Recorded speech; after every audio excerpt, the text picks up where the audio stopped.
First thing I'm going to do is give the Lucky Egg back to Giratina, since I don't really need to use the Grizzly anymore. I only used it because I knew I was going to get healed after every battle. But since I don't have that anymore, that means the Grizzly isn't of much use to me now. Anyway, next destination, the Battleground, just as Buck said, which is located in the survival area. Now, since you completed the events of Stark Mountain, that means you're officially allowed to enter the Battleground. And there's Buck standing by the doorway, so let's see what he has to say. Yeah, sure, but just a second because I want to show you something. The door is shut tight. Members only is painted on it. Are you sure about that? Alright, here we are, the Battleground. And yes, all the gym leaders, stats trainers, and both my rivals are here. But as I said before, I'm not going to fight these guys just yet. I'll put that off until after I've captured all the legendaries. Except for Arceus, because that comes later. Anyway, this is Buck's grandfather, who's officially welcoming me into the Battleground. Now, if this was Diamond and Pearl, this place would look a lot different. In those games, this place would be just a regular looking house, and the only person that would be in here would be Buck's grandfather and nobody else. And the only thing he would tell me is something about how Heatran was spotted at Stark Mountain, and now it's your chance to go capture it. Also, there were no gym leader rematches. But in Brilliant Diamond and Shining Pearl, that was slightly modified. Okay, anything else you're going to say? Oh, the origins of Stark Mountain, huh? Okay, let me hear it. Are you sure? Because Legends Arceus told me something different. Or maybe it's a different timeline or something, I don't know. Okay, yes, I'm well aware of that. Okay, good to know. Now, previously, I said somebody here was going to give me an item to unlock Mewtwo, and that person is right here, this Pokemon nurse, who's talking to me in a very unusual tone of voice.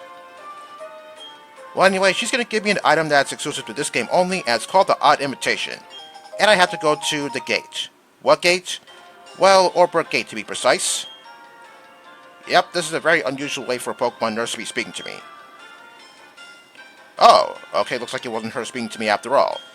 So it looks like Mewtwo was communicating with me through her. Okay, I had no idea Mewtwo had the power to do that.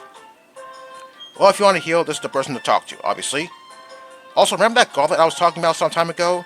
Well, this is the guy to talk to. Now, I still haven't decided whether or not I want to do this gauntlet because, as I said before, this gauntlet is pretty tedious. I have to compete in 24 battles in a row against Sinnoh's strongest trainers, and I can only heal up after every 3 battles. But if I manage to complete this gauntlet, then I'll get the grand prize of a Master Ball, so that's something to think about. So yeah, I'm not really sure if I really want to do this gauntlet. Okay, I'm going to click no because I don't want to do it. But what I am going to do is, I'm going to go to Orbrook Gate to encounter Mewtwo. But first, I need to pick up a Pokemon that's going to help me out against that thing. So in this game, Mewtwo comes at level 70 and knows the moves Psychic, Mist, Me First, and Aura Sphere. And there's one Pokemon that can help me out against that thing, and that Pokemon is Spiritomb, a Ghost and Dark type, something that Mewtwo can't touch. Well, actually, it can touch me if I decide to chip away at Mewtwo's health using Shadow Ball, only for Mewtwo to use Me First and kill me using my own Shadow Ball. Now, before I go to the Orbrook Gates, well, I do know that Spiritomb doesn't know Hypnosis currently, so I'm going to fly over to Pastoria City and reteach Hypnosis to Spiritomb. Now, the problem I have with Mewtwo is its ability is Pressure, and that's going to make my power points go down pretty quickly. Then again, Spiritomb also has Pressure, and that's going to make Mewtwo's power points go down quickly, but to be honest, I don't think that's going to matter that much because, well, if Mewtwo kills itself for some reason, then I could always try again. Okay, where's Hypnosis? Alright, there it is. Now, what move should I get rid of? Okay, I'll get rid of Curse because I don't see myself using Curse against that thing. Okay, Hypnosis has 20 power points, but due to Mewtwo's ability, it feels like I have 10 power points instead. Alright, next destination, Orbrook City. Alright, there it is. I haven't been there for so long, so yeah, sometimes I forget where it is. So yeah, looking at Mewtwo's moveset, yeah, you might think that going with the Dark type is a good idea, but that's not a good idea because they're liable to die to an Aura Sphere. So I guess Spiritomb is the right Pokemon to use against Mewtwo. Then again, there's also Sableye, but Sableye can't learn Hypnosis. I mean, if this was Fire Red and Leaf Green, then yeah, I'll be more than happy to use Sableye against Mewtwo because, yeah, looking back at me fighting Mewtwo in that game, yeah, Mewtwo can't do anything to Sableye. Okay, so that rift that contains Mewtwo is all the way to the left side of Orbor Gate. Oh wow, looks like I made it here, and I didn't encounter too many wild Pokemon. Okay, then I guess I'll be happy if I were to encounter just 2 wild Pokemon and nothing else. Okay, I'm not going to fight these things because they don't give out a lot of experience points. Oh, come on, really? Right at the rift? Well, okay, then I said I was going to fight these things, so I'm just going to run away.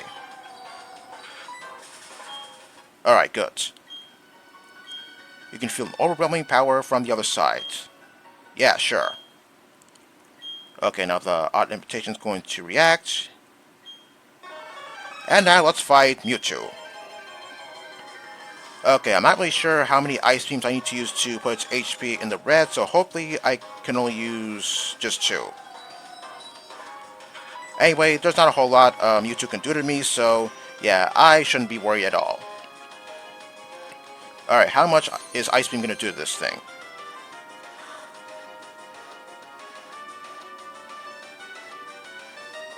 Okay, I guess that's quite a bit of damage. Okay, using me first to use my own Ice Beam on me, well, that's okay as long as it doesn't freeze me. Although it is going to do a little bit more damage. Okay, good thing it didn't freeze me. Alright, how much is Ice Beam going to do this time? Alright, it's in the red, and I froze it too. Just in case it defrosts itself, I'm gonna... Actually, no, I'm gonna stay in with Cresselia, and if Mewtwo defrosts itself, then I'll just go to Spiritomb and put it to sleep with Hypnosis. Oh wow, what took you so long? Okay then, Spiritomb it is.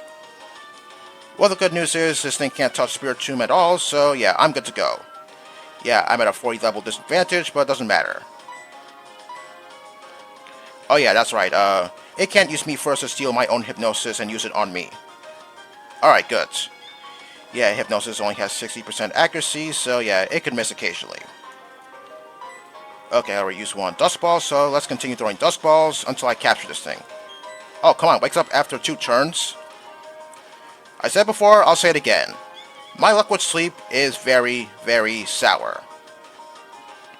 Okay, hopefully it stays asleep for more than 2 turns. Okay, forget I said anything. Well, okay, I guess I'm having good luck with connecting Hypnosis because I connected twice in a row. Or maybe not, but you know what I mean. Yeah, I'm speeding up because, yeah, these legendary catchings, it does take quite a bit of time, and I do want to get to whatever I need to do after capturing certain legendaries. Alright, let's continue throwing them. Throwing Dust Balls, and hope for the best. Alright, there we go. Alright, what do we have to say about Mewtwo in this game? Okay, as if I haven't seen that before. Okay, with Mewtwo in my possession, now I can get it here. Well, there's only a few more rifts like that left in the Sinnoh region, but I do need certain items in order to get those Pokemon that are in those rifts, such as the Red Orb, the Blue Orb, the Jade Orb, and anything else? I guess not, because I'm kind of drawing a blank here. Okay, so after I get it here, I'm going to fly back to the survival area and mix up my party a bit, because I do want Gastrodon with me. Sadly, I could use Yon to put Heatran to sleep, because yes, I am going after Heatran next. So let me tell you something about Heatran in this game. It comes at level 68, and it knows the moves Earth Power, Heat Wave, Stone Edge, and its signature move, Magma Storm. Now, if this was Diamond and Pearl, Heatran will come at level 70, and Platinum, it will come at level 50. Okay, I don't know whose right idea it was to put Heatran at level 50, because to me, that seems to be unnecessary. I mean, it was good as it is when it was at level 70 in Diamond and Pearl, but in Platinum, yeah, I don't know why its level was reduced to 50. Maybe someone over in Game Freak thought that level 70 was too high, so I guess they lowered Heatran's level because of that. But to me, level 70 was just fine. Although I don't quite remember what moves Heatran had in Diamond and Pearl, because it's been a while since I last played that game. Okay, let's go to the survival area. Alright, good. Alright, so I guess I'm going to bench Shaman because I don't see myself using a grass type against a fire type like Heatran. But first I need to go heal because Mewtwo did do a number on Cresselia, even though my own Ice Beam hurt me a lot, still, it wasn't really a whole lot of damage. But I do want my team to be in tip-top shape. And besides, I plan on using Cresselia against Heatran in hopes of chipping away at its health. Okay, I'm going to put Spirit Tomb back in my PC because I don't really need to use it anymore. Okay, let me see what nature Mewtwo is. Okay, if Mega Evolution was in this game, then that nature would definitely suit Mega Mewtwo X. Yeah, I do have a lot of Pokemon, so scrolling through these boxes can take quite a bit of time. Okay, I'm definitely going to need Beat Barrel to climb up those rock climbable walls. Okay, I believe Gastrodon is in box number 8. Okay, I'm going to bench Shaman, as I said. And also, I'm going to bench another Pokemon because once I capture Heatran, I can see what its nature is right off the bat. Okay, I'm going to bench Dialga since, well, I did use it in Stark Mountain, so I guess it deserves a break. As for Palkia, surprisingly, I haven't used it in Stark Mountain, so I might as well keep it with me. Alright, next destination, Stark Mountain. Yeah, I would cut away to Stark Mountain, but the wait there, I don't think it's really all that long. Now, as for Heatran in this game, oh, what? That thing's faster than me? Okay, I didn't realize that Rapidash had pretty respectable speed. Well, no matter. If that bounce paralyzed me, then I believe that that house where I can heal up is coming up pretty soon, so yeah, I could just heal up no problem. But then again, the Pokemon Center is just a few feet away from me, so I could have gone there as well. As I was saying, if I somehow failed to capture Heatran, like say if it were to kill itself because of the recoil damage from Struggle, because yeah, I am thinking about that because yeah, all of its moves I mentioned, yeah, they don't have a whole lot of power points, so yeah, that is a huge possibility that something like that can happen. Now, if Heatran were to kill itself like that, then I think I have to defeat the Elite Four again in order to make Heatran reappear. So yeah, I hope that doesn't happen because if that were to happen, then that means I would be down a team member. And yeah, I don't really like that idea.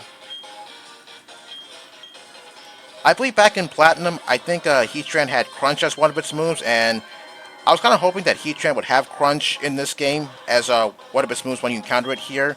So that way, it probably won't run out of power points, because I will admit Crunch does have a bit more power points than all of Heatran's current moves, so yeah, maybe that could possibly save it from killing itself due to the recoil damage if it decides to use Struggle. You know what, why don't I use Palkia, because I haven't used Palkia for quite some time, and yeah, it is the lowest level of my team currently, so yeah, I might as well give Palkia some action. And besides, I'm coming up on a watery area, so I might as well have Palkia get in on the action. Of course, given the amount of time I have, I don't think I'm going to make it to Stark Mountain in this episode. Well, it doesn't matter because, well, it all depends on how much Pokemon I fight. Wild Pokemon, that is. Oh, okay, looks like the random encounter is not as high as it was before. Or maybe not, and I spoke too soon. So yeah, looking at all 4 of Heatran's moves when you first encounter it here, yeah, to me, that sounds like kind of a risky moveset to have, since, yeah, it's liable to run out of power points for all of its moves, and it's probably going to kill itself due to the recoil damage when it starts to use Struggle. Yeah, I will admit, I was on the receiving end of that one time, and let me tell you, it was pretty frustrating whenever that happened. Oh yeah, also in this game, Heatran doesn't just get Flash Fire from an ability, it can also get Flame Body as well. Now, I'm not really sure if I really want Flame Body, because, well, I'm not really sure how many Pokemon I'm going to counter that has a move that can physically touch Heatran and thus get burned. So yeah, whatever ability it has, I guess I'll work with that. I mean, to me, I guess Flash Fire is a better ability because I won't take any damage from fire moves, and my fire moves will do a lot more damage. Okay, if I continue any further, I'm pretty sure I'm going to encounter another Pokemon, so I'm going to stop here for today. So next time, we're going to go back to Stark Mountain and hopefully and finally encounter Heatran. See you next time.